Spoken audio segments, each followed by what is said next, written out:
suite, le journal. Nouveau journal sur l'art et du mesdames, messieurs, bienvenue. Tout de suite le titre. Ce mardi 2 juillet marque la fin de l'année scolaire en RDC à Kinshasa, dans la province et territoire de la Funa. La cérémonie de clôture a été marquée par la proclamation des résultats des lauréats de l'ENAFEP et TENASOSP 2023-2024. Vous suivrez dans ce journal le sous-prophète qui a salué le respect rigoureux du calendrier scolaire dans sa juridiction. En marge de la célébration des 64 ans de l'indépendance de la RDC, qu'en est-il de l'évolution de l'éducation au pays depuis 1960 à ces jours? Tentative de réponse dans le corps de ce journal. Et puis, cette question qui trouvera assurément sa réponse dans le corps de ce journal. Quelle est l'influence qu'a la télévision sur les enfants? Vous suivrez la réaction de quelques parents rencontrés par nos reporters dans les rues de Kinshasa.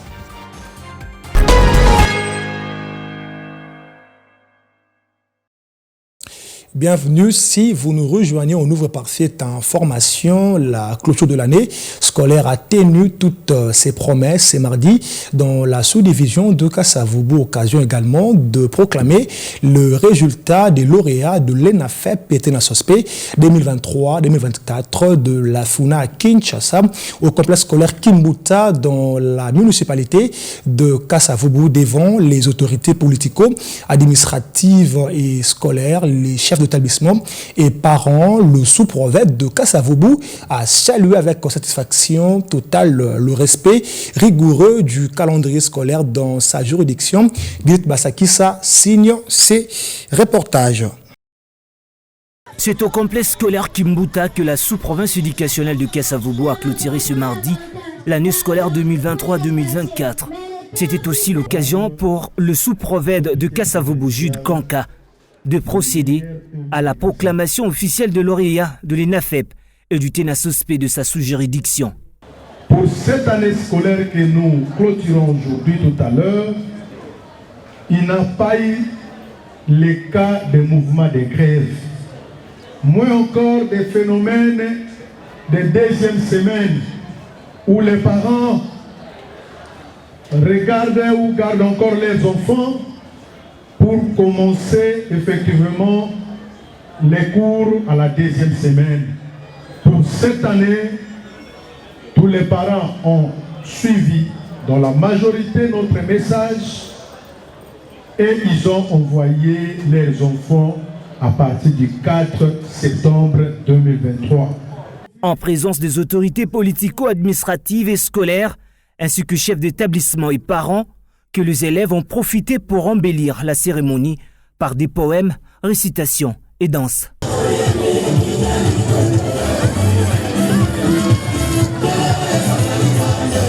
À la grande satisfaction de tous ceux qui ont pris part à la cérémonie, le sous-prophète est resté totalement satisfait du respect du calendrier scolaire 2023-2024 dans sa sous-province éducationnelle. La Bible dit « Mieux vaut la fin d'une chose que son commencement ». Et comme Dieu a fait grâce, ensemble avec mes chefs d'établissement, les différents services de l'État au niveau de l'éducation nationale et nouvelle citoyenneté, nous avons travaillé sous les instructions et sous les orientations de nos hiérarchies. Et voilà, aujourd'hui, la cérémonie que nous avons pu organiser a été à la fin. Et puisque nous devrons suivre les instructions de la hiérarchie, aujourd'hui nous avons rendu public les résultats de l'ENAFEP 2024 ainsi que les résultats du TENASOSP 2024. Quant au score réalisé par les écoles de sa sous-juridiction, M. Jude Kanka est resté totalement mitigé. En ce qui concerne l'ENAFEP, il y a un accroissement de 4% contrairement à l'année 2023. Mais pour les TENASOSP, vraiment, il y a vraiment une stabilité. L'option prise par la sous-province éducationnelle de Kasavubu est de briller prochainement avec plus de lauréats. Clôture de l'année scolaire et proclamation des résultats au collège Bosembo à Kinshasa. Le taux des réussites s'élève à plus de 80% pour cette édition 2023-2024. Ainsi, les élèves ayant obtenu 70% et plus ont été primés au cours d'une cérémonie rythmée de poésie, génie en herbe et un défilé des modes. Chaque jour qui passe est le premier pour les uns et le dernier pour les autres. Double activité au collège Bosembo, clôture de l'année scolaire et proclamation solennelle. Le père recteur se réjouit des résultats des élèves car les taux de réussite dépassent les seuils de 80%. Nos élèves nous ont honorés. Ils nous ont honorés parce que quand nous avons établi les résultats, nous nous sommes rendus compte que c'est plus de 85% de réussite. Et là, nous disons grand merci à notre Dieu qui nous a accompagnés et nous osons croire que cette réussite sera également pour les finalistes qui attendent les résultats de l'examen. Les élèves de cet établissement ont profité de l'occasion pour non seulement présenter des excuses pour leur conduite, mais aussi pour remercier le corps professoral pour leur encadrement. Il est évident que nous n'avions pas été des élèves modèles à plusieurs égards malgré vos multiples conseils et directives. En effet, votre souci ardent se résume en un seul objectif, celui de nous assurer une formation intégrale en vue de l'émergence d'un type nouveau d'élèves dans un monde en pleine mutation. Ce faisant, nous avez prouvé suffisamment que vous avez intériorisé l'enseignement du célèbre auteur Jean de La Fontaine dans sa fable Le laboureur et ses enfants. Le parent du lauréat de l'école a exprimé sa joie au regard des résultats de son fils. Je suis ravie, je vis les poussons de devant moi, il y a la logique ici, il y a la logique quand la femme travaille, il mérite bien ses points. J'ai été étonnée, j'ai encadré bien mes enfants et en ces jours, j'ai vraiment remarqué que j'avais encadré mes enfants. Le lauréat 2024 du collège Bosembo loue la formation offerte par cette école qui, selon lui, la place en première position. L'école a organisé plusieurs activités à l'occasion, poésie, génie en herbe et un défilé de mode. Pour boucler la boucle, le père recteur a primé les meilleurs élèves. Je vous emmène dans la province éducationnelle de Mai-Ndombe 3 qui fait face à plusieurs difficultés pour son bon fonctionnement. Enfin, de remédier à la situation, son directeur provincial Nestor Mtumbandaye appelle les autorités compétentes à répondre en urgence à ces nombreux problèmes d'ordre administratif. Suivez cet extrait que nous propose Blaise Mambala, notre correspondant dans la région.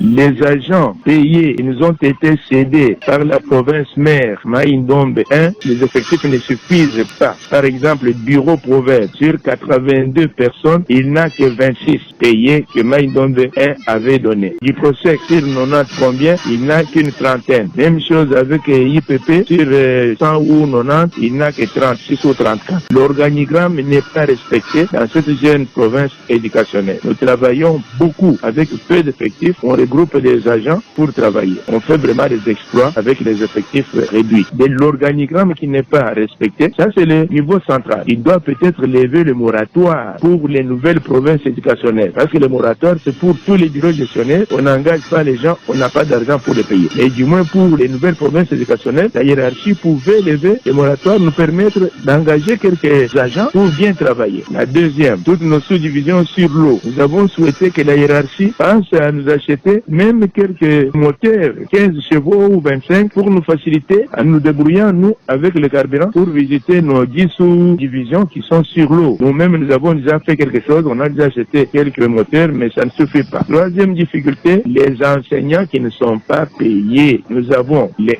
NU, les NP, tous couverts par le non-paiement des salaires à temps par la Caritas. Au moment où nous parlons, les enseignants de Mai-Ndombe 3 n'ont pas encore touché leur salaire d'avril, demain et de juin. Demain, c'est déjà juillet. Mais nous apprenons que peut-être la Caritas pourra amener l'argent au courant de la semaine pour payer les 2 mois, avril et mai. Et le gouvernement central pense à payer les nouvelles unités, surtout au secondaire. Au primaire, il reste très peu. C'est toujours le gouvernement central qui doit penser à payer les nouvelles unités, surtout au secondaire.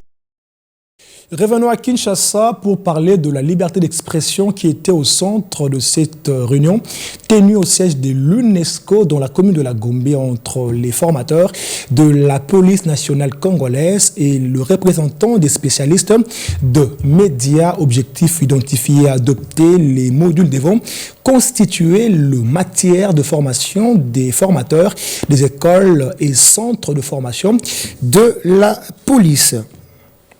C'est pour une collaboration entre policiers et journalistes que l'UNESCO a organisé une réunion consultative sur la formation des formateurs de la police nationale, intégration des curricula sur la liberté d'expression face aux impératifs du maintien de l'ordre public dans les écoles de la police nationale congolaise.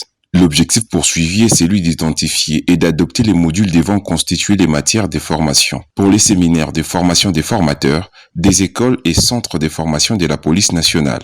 C'est dans cette perspective que nous avons réuni la Direction générale des écoles de formation de la police, ainsi que nos partenaires de UNPOL, qui sont notre expertise technique au niveau des Nations Unies sur les questions de la police, et également l'Union de la presse du Congo qui avait participé à ces différentes formations.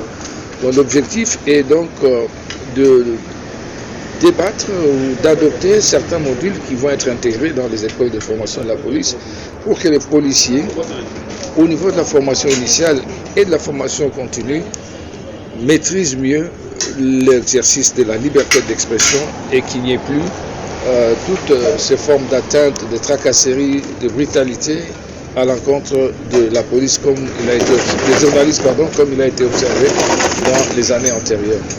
Cette formation tombe à point nommé. Celle-ci devra s'appesantir sur plusieurs axes de relations professionnelles entre la police et les médias, notamment sur les bonnes pratiques pour améliorer les relations de travail entre les médias et les forces de sécurité et renforcer la confiance des citoyens dans les institutions policières. Il a été question de voir comment harmoniser les relations entre la police nationale congolaise et le média, donc en particulier les journalistes, surtout en ce qui concerne la couverture des manifestations publiques. Et avant cet atelier, il y a eu une série de formations qui ont eu lieu entre la police et même les journalistes qui ont conduit à l'élaboration d'un document d'attente et surtout de collaboration entre la police et les journalistes pour la couverture médiatique des manifestations publiques. Et aujourd'hui, nous avons creusé davantage pour voir comment intégrer dans la formation des policiers un module de formation sur le respect de la liberté de presse. Le bureau de l'UNESCO à Kinshasa met en œuvre depuis 2022 un programme sur la sécurité des journalistes en République démocratique du Congo, consacré essentiellement à la thématique liberté d'expression face aux impératifs du maintien de l'ordre public. On en parle il y a quelques jours, la RDC venait de célébrer ses 64 ans depuis l'accession à l'indépendance, mais la question qui trotte dans les esprits de plus d'un Congolais, qu'en est-il de l'évolution de l'éducation au pays depuis 1960 à ces jours? Tentative de réponse dans ces récits de Félicie Tungwa et Jonathan Mabika. Combattants de l'indépendance, aujourd'hui victorieux, je vous salue au nom du gouvernement congolais. Le 30 juin 1960, jour de l'accession de la RDC à l'indépendance, avec une population évaluée à 14 864 903 habitants, dont 1 773 340 jeunes qui fréquentaient l'école, 829 étudiants à l'université Lovanium, l'actuelle université de Kinshasa, et à l'université officielle du Congo. Médecins, ingénieurs, juristes, fonctionnaires, pédagogues, économistes, ils seront demain l'élite intellectuelle du pays. À cette époque, la structure scolaire s'est présentée comme suit.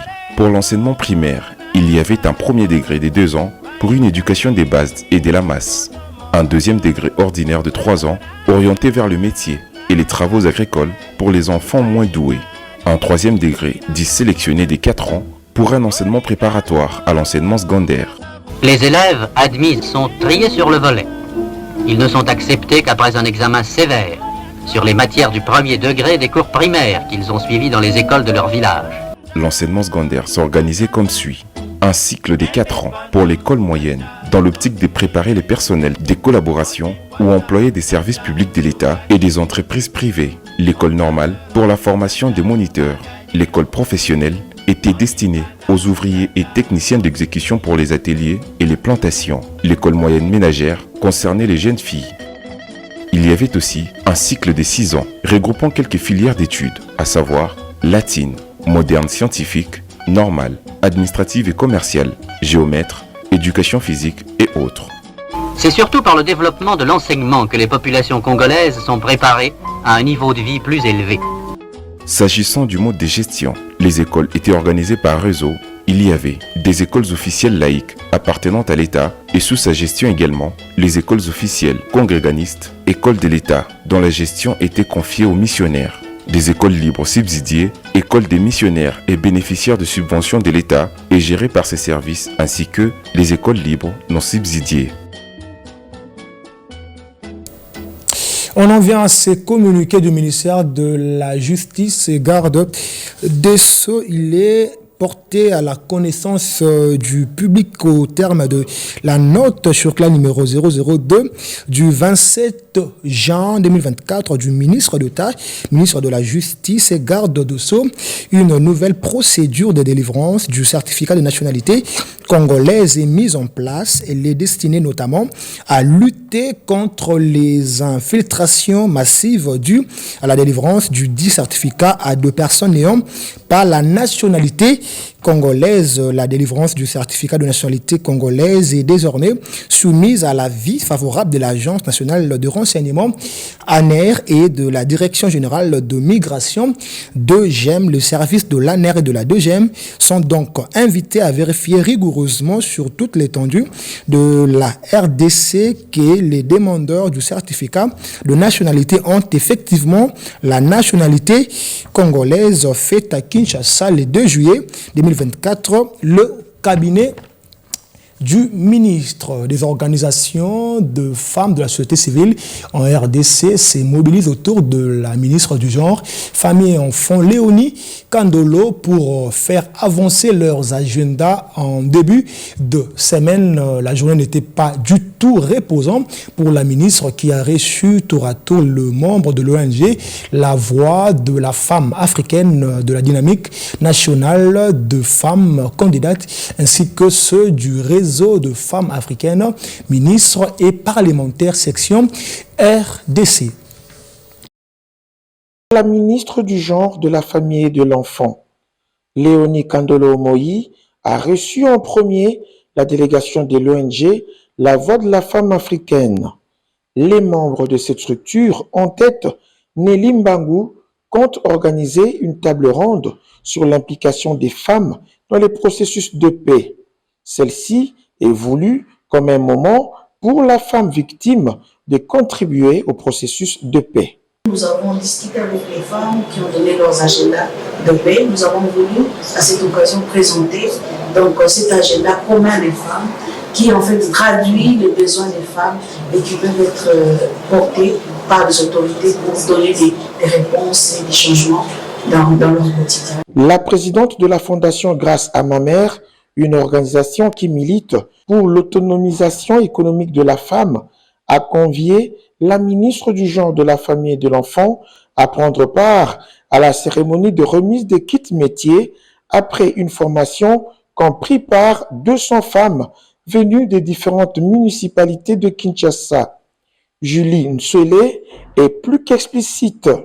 C'est des formations métiers, la poupée couture, l'esthétique, la pâtisserie, la transformation agroalimentaire. La ministre Léonie Kandolo Omoï, grâce à son autre casquette, dit prendre au sérieux les déboires qu'ont présentés les enfants reporters de Kinshasa. Avec une oreille attentive, ce membre du gouvernement les a orientés à privilégier également l'égalité des chances entre enfants. Personnellement, je me sens, disons, très touchée parce qu'elle nous a parlé comme une maman. elle s'est comportée avec nous dans une discussion normale où dans notre tête on ne se disait pas qu'on était en train de parler à une ministre mais plus à une maman qui aussi nous a donné quelques conseils, qui nous a recommandé une sensibilisation au niveau de nos pères, au-delà de tous nos droits, parce que nous avons aussi des devoirs au niveau de la communauté. Autre chose dans ce journal, un nouveau réseau de parlementaires vient de voir le jour.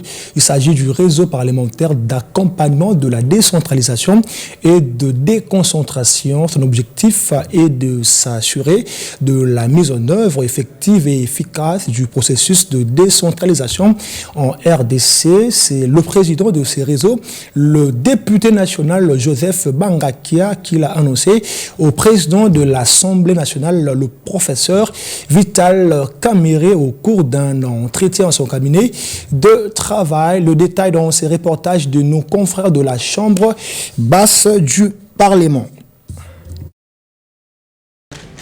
Un nouveau réseau des parlementaires vient de voir les jours. Il s'agit du réseau parlementaire d'accompagnement de la décentralisation et de déconcentration. Son objectif est de s'assurer de la mise en œuvre effective et efficace du processus de décentralisation en République démocratique du Congo. C'est le président de ce réseau, le député national Joseph Bangakia, qui l'a annoncé au président de l'Assemblée nationale, le professeur Vital Kamerhe, au cours d'un entretien le lundi 1er juillet 2024 à son cabinet de travail. À la tête d'une forte délégation, l'honorable Joseph Bangakia est venu, comme l'exige le règlement intérieur de la Chambre basse du Parlement, informer le président de l'Assemblée nationale de l'existence de ces réseaux créés pour être un laboratoire d'idées et de propositions en matière de la décentralisation. Il motive cette initiative par les disparités qui bloquent la mise en œuvre effective de cette démarche constitutionnelle qui vise notamment à rapprocher les gouvernants des gouvernés en vue du développement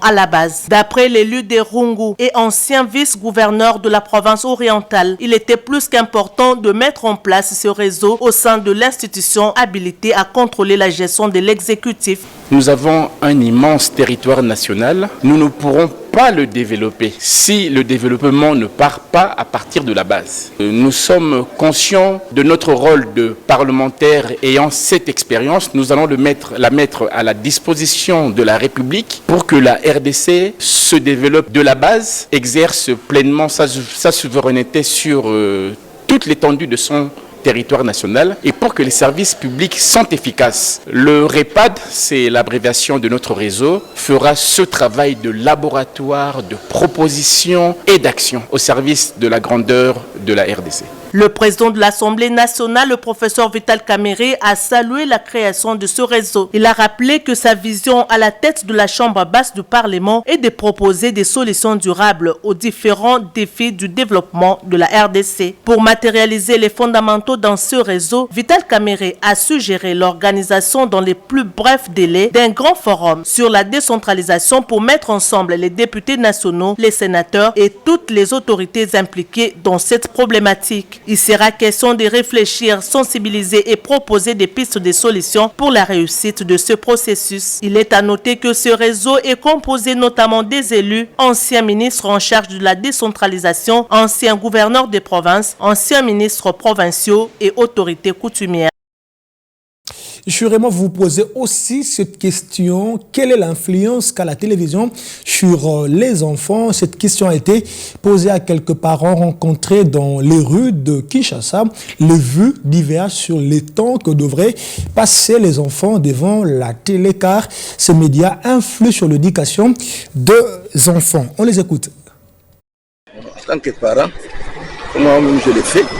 Quand je vois les enfants suivre un programme qui est mauvais, j'interdis. Là, je peux donner conseil aux parents qui laissent, qui vont laisser aller. Fait que les enfants suivent n'importe quoi. Ils doivent commencer à empêcher les enfants. Parce qu'en voyant de mauvaises choses, c'est influencé. Oui, à la maison, il y a des programmes. De moi que j'ai des enfants d'âge différents. Bon, chacun voudrait voir ce qui lui plaît.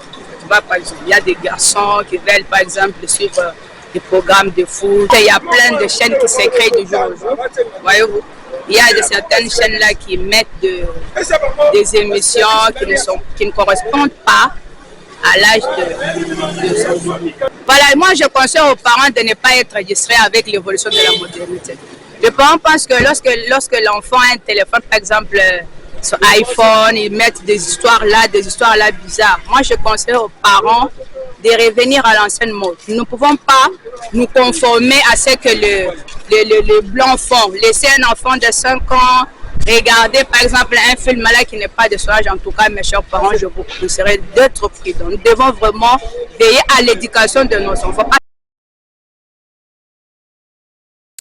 On en parle dans ce journal. Les smartphones sont devenus indispensables pour les jeunes Congolais, transformant leur quotidien de multiples façons à travers une série de questions posées à la majorité des jeunes. Ces baladeurs explorent comment ces appareils multifonctionnels facilitent la vie, améliorent la productivité et offrent des opportunités inédites. Regardez. Le smartphone a pour utilité pour mes études, pour faire des recherches par-ci par-là. Actuellement, avec le système LMD, donc c'est un système très important et très compliqué aussi pour nous les étudiants. Donc nous sommes obligés de faire des recherches par-ci par-là. Parce qu'à la fac, l'assistant peut nous donner 40% des matières et puis nous-mêmes nous allons chercher 60% qui est resté. Donc pour les applications utiles dans mon téléphone, je peux dire, j'ai le dictionnaire, j'ai l'application de PDF, j'ai le WhatsApp qui me permet de causer avec mes entourages par-ci par-là. Donc, je peux aussi faire donc, tout ce que je veux. Ça me permet davantage de communiquer avec mon partenaire, faire mes activités en ligne et d'autres choses. Ça me permet aussi d'améliorer ma vie quotidienne à travers les smartphones. C'est utile à celui qui connaît l'utiliser. Mais ça rouille à celle ou celui qui ne sait pas utiliser les téléphones. Applications utiles dans mon téléphone. Il y a WhatsApp, il y a Gmail. Et il y a d'autres applications comme Facebook qui sont utiles parce que ça permet de communiquer avec les gens aussi. Ma banque me communique les transactions financières grâce à ça. Dans l'actualité également, les membres de l'Alliance des Patriotes Lumumbistes ont commémoré avec faste le 64e anniversaire de l'indépendance de la RDC à son siège situé dans la municipalité de Limete. Ceux qui s'identifient comme les descendants de Lumumba ont trouvé là l'occasion de faire un état des lieux de la nation. Le détail dans ces reportages de Chanchan Moutoupa. La célébration du 64e anniversaire de l'indépendance de la RDC a été une occasion pour les membres de l'APEL, Alliance de Patriotes Lumumbistes, de faire un diagnostic approfondi sur l'état de la nation. Pour Laure Marie Kawanda, présidente de cette organisation, le bilan est sombre. Le peuple congolais continue à broyer du noir. La guerre nous tue. Nous sommes seuls, sans alliés. Nous voyons des réalités, des pensées, des actes de faim, soif, obscurité, chômage, maladie, mort, égoïsme, peur, découragement, colère, révolte, guerre. Nous voulons et pouvons dès aujourd'hui lancer le mouvement de changement radical, comme le disait notre papa Étienne Tshisekedi Wamulumba. Malgré les difficultés auxquelles fait face le pays de Lumumba, Kasavubu, Pierre Moulélé et les autres pères de l'indépendance, l'appel appelle les Congolais à garder espoir car la RDC restera une et indivisible et son avenir s'annonce radieux.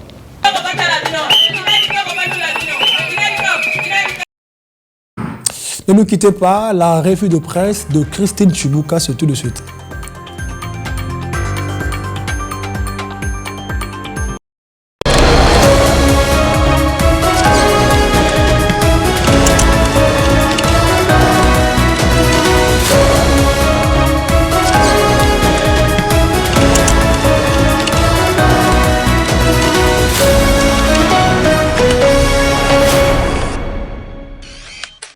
Christine Chibuka nous a rejoint sur ce plateau pour le compte de la revue de presse à qui je dis bienvenue.